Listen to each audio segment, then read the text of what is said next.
I got to bring in my guy, big-time Stan Van Gundy, coming in right now. Stan. What's up, my man? Stan. Not a whole lot. Hey, Jim, this for Christmas this year, my daughter's fiance is trying to get into the cigars. I know nothing. So I had to go to NBA guys. I had to go to Keith Askins and Tim Hardaway, and they had to tell me what to buy, where to go, the whole thing, so that I could get my cigars. So I know there's a bunch of you into that, NBA guys, into the cigars, and you guys know what's going on. Listen, I got into it. Ron Harper is the culprit in this. This was their three-peat years. Of course, I was in Dallas. I wasn't going to the playoffs, so I was going to watch Chicago play. But hanging out with the Bulls at that time, which was a rock show, that's how I got into cigars, watching them and then participating a little bit and having a cigar. I was like, man, this is the NBA. So they lived in a separate NBA. I was over here, with the Dallas Mavericks. So that's how I got into it, man. So what you got going on this week, Stan? What games you got? I've just got the one NBA game. I got the Kings at the Knicks. But as you know, Jim, I mean, other than the Celtics, who are sort of where they're going to be, and then the teams that are out of it, everybody else has really got a lot to play for. They're playing for home court. A lot of teams fighting to get out of the play-in. So these last few games, I think, will have a playoff atmosphere. Teams are really, really fighting, and the Knicks and Kings are two of them, so it should be a lot of fun. Based on your coaching career and being around the NBA, the last couple of years have been so tight near the end of the season where you kind of figured, okay, it's Boston in the East, maybe it's Denver in the West, but everything else was still in the air. Has this been really great for basketball in regards to intrigue in the last, month of the season, 2 weeks of the season?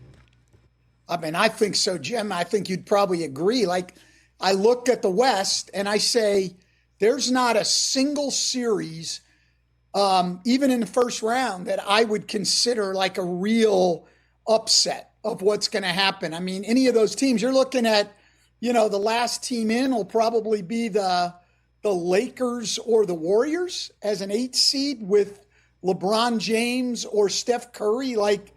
And then in the East, I would have said Boston was the only one that wouldn't be a good series.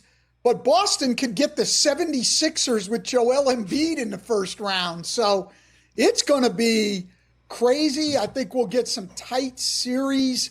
And I don't think anything would surprise anybody. To your point, too, in the Western Conference, it's funny is because some teams can play other teams better. Like the Clippers have an issue with Denver. Okay, they may have an issue with OKC, but then the Lakers don't have an issue with OKC, but they have an issue with Sacramento. It's like all these little intriguing storylines depending on the matchups, like you said, that will dictate kind of what happens in the Western Conference. At the end of the day, though, we know how good and dominant Denver is because of Jokic. Is there right behind it a team that you say, you know what, if they kind of get things together, they can be right there with Denver in the Western Conference Finals? Well, the team I've looked at all year, and they've disappointed lately, has been the Clippers. I mean, that team is loaded, and with Kawhi Leonard and Paul George on the wings, two of the best two-way players in the game. They got a great playmaker in Harden. They've got size inside. Ty Lue is a very good, very experienced coach. I think they've got talent. And then, everybody wants to count out Oklahoma City as too young and Minnesota with the Towns injury and a lack of experience. But when you do it that many times in the regular season against good teams, I don't think you can count them out. And then, look at the star power we have below that. I mean, Doncic and Kyrie Irving, Zion Williamson, Brandon Ingram, Fox and Sabonis, Durant, Booker, and Beal. These are on the bottom teams. I mean, I think it's going to be great, Jim. I think it's going to be fantastic to watch. Well, I thought the Mavericks made some key acquisitions, of course, in key positions, especially with Gafford inside. Do you think that with those changes, that with Kyrie kind of accepting the role of Robin, so to speak, to Luka, and Luka really embracing Kyrie, that's a team that you wouldn't be surprised that could be right back in it with those two individuals plus the moves they made? Absolutely. And I think the key thing is, Jason Kidd has said it's, their defensive improvement has fueled this run, and they have gotten better. Look, they're so good offensively. They just need to be average, maybe a little above defensively. And for a good part of the year, they were terrible defensively. But of late, they've been a top 10 defensive team. And with that, plus those two guys in the backcourt, I mean, that is going to be a tough team for anybody to beat. Question for you. And this has been thrown around a lot too. And we don't have a crystal ball, but the state of which where the Golden State Warriors are at right now. Every dynasty comes to an end at some point. Everything starts to go away. Are we, and this could be a rhetorical question, are we starting to see those fragments come apart a little bit in regards to where we once saw this Golden State team as a dominant team and always in the mix? Yeah, I don't think there's any doubt that dominant Golden State team is done. And so now the decisions for that front office, I think, are hard. I mean, do you go out and trade guys like Kuminga and Podziemski and Trace Jackson Davis and maybe try to get more veteran help and try to make one more run with Steph Curry and then just realize you're going to be horrible when it's done? Some people have even suggested, or do you go absolutely the other way and deal Steph Curry now while he's still got a lot of value and start over?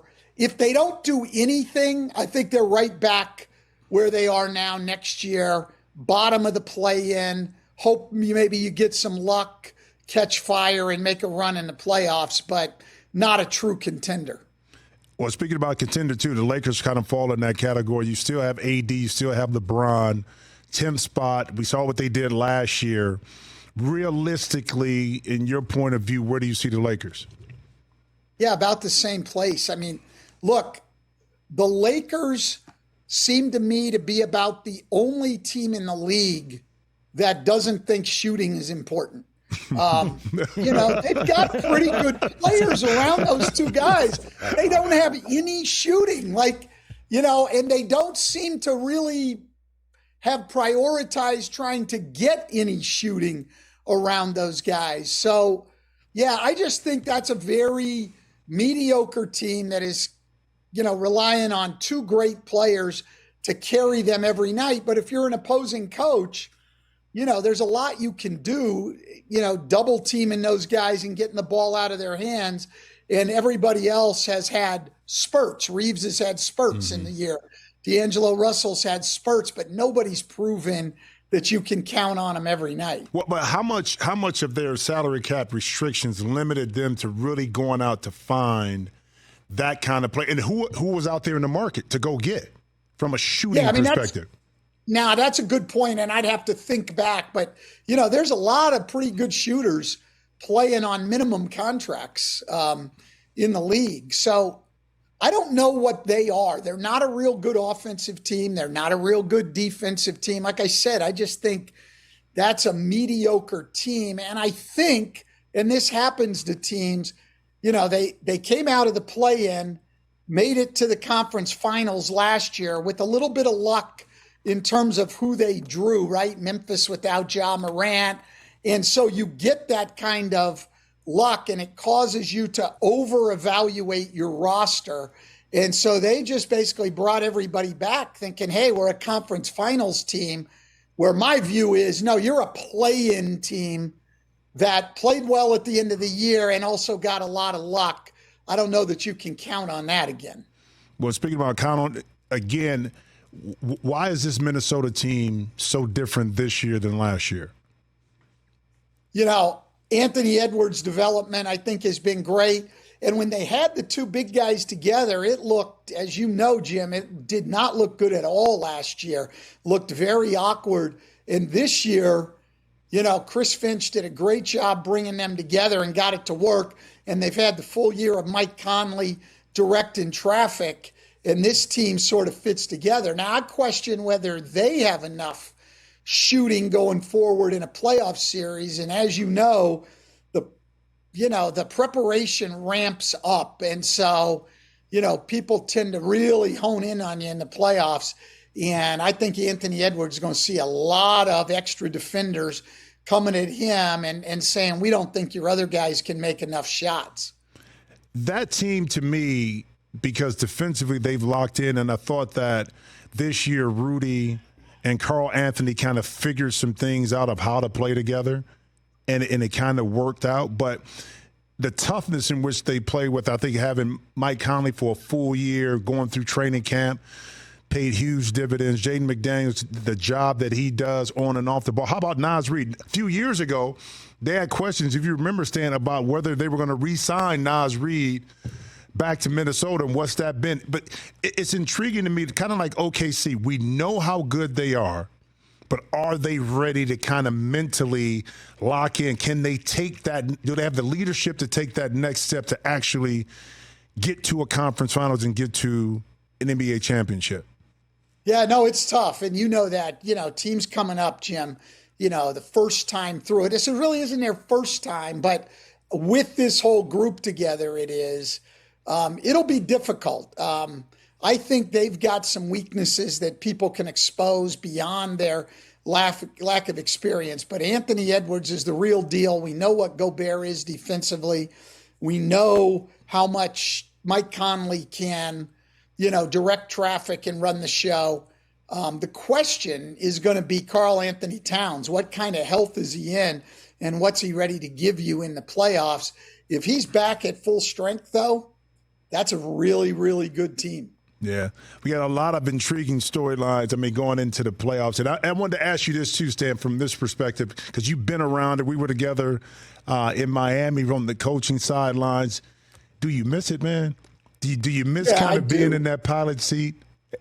I do. What I really miss, Jim, is the camaraderie of a team that really pulling together, working toward a goal.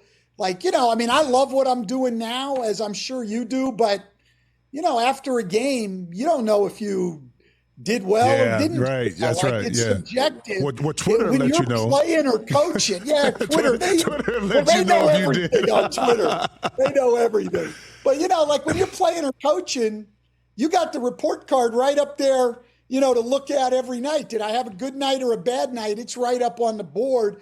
And what that does, with a team pulling together to try to get the results, it goes beyond just friendship and stuff. I think you gain a real mutual respect for the people you're in the locker room with.